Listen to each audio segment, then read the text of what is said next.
Welcome to the Middle East AI News Minute by Carrington Malin for Monday, July 29th. Your 1-minute daily briefing brought to you by OnDemand, Turbocharged AI product development and integration.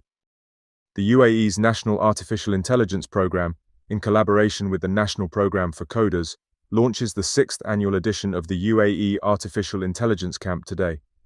The summer camp will run for 5 weeks and aims to invest in the potential of youth, inviting thousands of high school and college students, equipping them with future skills, and providing them with the latest AI solutions and tools.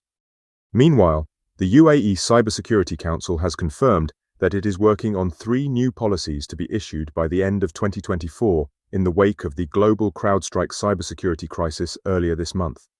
New policies being developed include cloud computing and data security, Internet of Things security, and cybersecurity operations centers.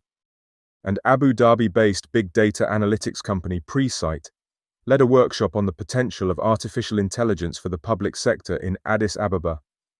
The 3-day workshop, organized by the UAE government, was attended by Ethiopia's Deputy Prime Minister and several high-level Ethiopian government officials.